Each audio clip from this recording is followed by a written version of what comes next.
It's going to go about a half an hour, roughly. Yep. Starting when? Starting right now. Right now. That's wonderful. Hi everybody, I'm Bob Carney. I'm going to do a teach-in today on the causes and consequences of the economic meltdown. I'm also talking about the era of big stimulus and what some of the implications for this are going forward. Just a brief background, I just finished my MBA degree, Master of Business Administration at the U of M Carlson School this spring. Got top academic honors, top 10%. I've been politically active. Last year I ran for governor in the GOP primary, running against Emmer. Finished second, got about 10,000 votes, about 8% statewide, and a $5,000 budget. Not bad for an unknown. Basically an email, news release, and YouTube campaign. It worked pretty well. I've got a handout here, and I'm going to go through these things. What I want to do is take a look at, first of all, what the causes were of the financial crisis and trends in finance. Now, the financial sector is a part of our economy. Right now, it's about 5 or 6% of our entire gross domestic product, which is kind of unusual when you think about it. It doesn't actually produce anything. It's just overhead, but that is the total revenue that's going into it. What we've seen, looking at these charts, is that since the 1980s, there's been a trend toward deregulation in the financial services industry, and it has really exploded in terms of the size of the industry. On the upper left, we've got a group of 4 charts down here. On the upper left one, we're looking at the real corporate profits, and you can see that the financial sector from about 1980 until 2008 exploded relative to the other sectors of the economy. So the amount of profit in that industry was really taking off. We've also got the next chart showing the real average annual compensation for people working in banking compared to other industries. Well, up until around 1970, 1980, you'd get paid about the same amount of money in banking as you would in other industries. But from then forward, it took off to the point where the average compensation is double in banking, and that includes all the tellers, everybody working in back office operations. They're not getting paid more, they're getting paid less. So people that are involved in mortgages and management for banking have an extraordinarily high compensation. That's another consequence of this trend toward deregulation. And we also see lower left the relative financial wages and financial deregulation. We had regulation in the financial sector, and the compensation in that industry dropped dramatically. And then again, when it was deregulated, the compensation in the financial sector has exploded. Now finally, on the right, what we're looking at is average housing prices. And you can see that there's a huge bubble that occurred from 2000 going forward, where the prices went from a little bit more than average, 100% on the index, they went up to 200%. And this is another consequence of this deregulation and the takeover of finance. So part of what happened is, when you think about it, we've used monetary policy, low interest rates, to stimulate the economy. And in the so-called Bush jobless recovery, monetary policy set the rates really low. Well, when you think about it, the only place for that money to go is in construction and housing.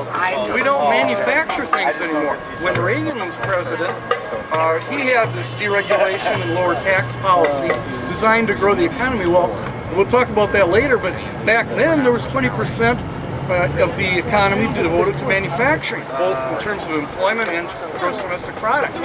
So when you lower those tax rates back then, there was some place for the money to go. But when you don't have any manufacturing in the U.S., when you've got all outsourcing and offshoring, where else can the money go but housing? And that's in construction. And that's what's happened. Now, this has been a trend that was going on for 30 years, starting in 1980. And it was a bipartisan trend. Basically, everybody thought that the talking points of the financial sector were self-evident. That if you had more freedom and less regulation, that you were going to get more economic growth. And it seemed to be working. But one of the problems was that all of these financial models were designed on a certain set of assumptions. And the basic idea was that the economy would keep growing and the housing prices would keep growing.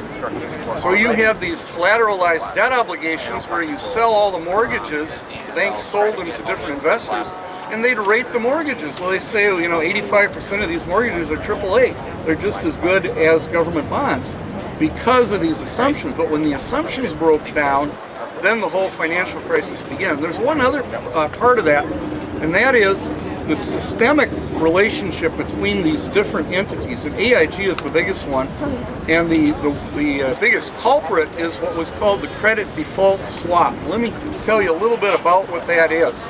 Essentially, that's a contract where you purchase the equivalent of insurance on a stock or a bond. But the key point is that you don't have to actually own the stock or the bond to buy a credit default swap on it. Now, just to make this a little bit more practical, suppose that you bought insurance on your neighbor's house. Okay, you don't own the house, you don't live in the house, but you bought fire insurance on it. Well, the reality is the only way that you can have any benefit from that is if your neighbor's house burns down. If you buy insurance on your own house, you're protecting your own property and making sure that you have somewhere to live. But these credit default swaps were really like selling insurance on somebody else's house. And AIG was the biggest offer of these credit default swaps. Now, when this bailout occurred, one of the reasons that the bailout occurred was that all of these big entities are so interlinked. AIG has all of these counterparties. If AIG goes down, all the counterparties lose the coverage that they had with AIG. So that's why the bailout occurred. The fear was that this entire house of cards was going to come collapsing down. Now, I've got it on the front page, the Dow Jones Industrial Average. There's another key point to be aware of this. We've looked at how much the financial profits have increased in the financial sector on that upper left graph. Now, when you look at this Dow Jones average, you see in October of 2008 a line just going straight down. Okay? That's when the financial crisis really hit. And what happened there was that the banks were all based on profits deriving from this model that everything's going to go along and be okay. Banks were earning profits that are, the financial sector was earning profits that are equal to about 40%, as much as 40% of the entire stock market. That's how big the financial sector had gotten to be. And so when this collapse hit, all the profits in the financial sector flatlined. It's just like somebody having a heart attack. And so you see this just a straight drop of a couple thousand points in the Dow. That's when that hit. And so one of the biggest problems with this whole financial situation is the financial sector is such a big part of the economy that it drove the entire stock market way down. Now, in terms of economic growth, one big factor that people look at is how is your portfolio doing? Is the value of your house going up or down? Is the value of your stock portfolio going up or down? Well, when this thing flatlined, everybody's going to tighten it and pull back on their spending because their portfolios are going down. But the financial sector is not only deflatable, it's also inflatable. And that is what has been going on from 2009 forward. The thing you need to know about banks is that banks borrow short-term and they lend long-term. That's how they operate. So from 2009 forward, we've had extraordinarily low interest rates, and so banks have been able to borrow this money, but there's no place to put it. They're making, both the banks and corporations have been making record profits, but they're not lending. What are they doing? Where are they putting it? They're buying government bonds. So the deal is that you loan the money to the banks, and then they invest the money in the government bonds. That covers the deficit, and that creates the profits that are needed to reinflate the financial sector. So in this Dow Jones graph, what we're seeing is the financial sector has been going back up again. But this is really a totally artificial phenomenon. We've just been pumping up the financial sector to try to encourage consumer confidence. That part of the financial sector can be pumped up that way, but you have to question whether this is going to be sustainable at all. Now, let's take a look at some of the consequences of this. Going to page 2. What I've got here is a graph. More handout. Yeah, and John has the handout. Anybody want a handout? What I've got here is something that I call the era of big stimulus. And this financial deregulation and producing all these financial products is part of the era of big stimulus, but this is really something that started during the Reagan administration. And what we've got on this red graph here is the total percentage of employed adults age 18 to 65 who are working. This is workforce participation. This is not unemployment. It's better to use workforce participation because this is a number that the government cannot fudge. You can't fake how many people are in the country in these different age groups, and you can't fake how many of them are working. Now with unemployment, you can say people are discouraged, people are working part-time. There are things that can distort that number, but this is a solid number showing the number of people working. And let's take a look at what happened. We see from Kennedy through Carter that the number, this workforce participation was hovering from 67 to 70%.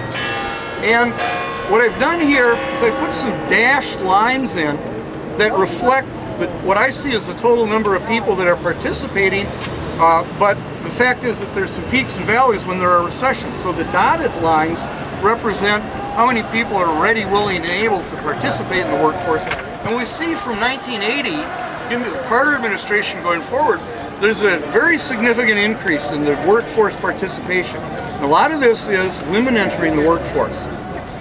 And in general, we see that this started in right around before Carter, we were about 70%. And we get up to between 75 and 80% of adults aged 18 to 65 that are working, and less during the recessions.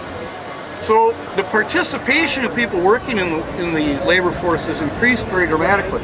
Now we also see that when this economic meltdown hit, there's a huge drop in labor force participation.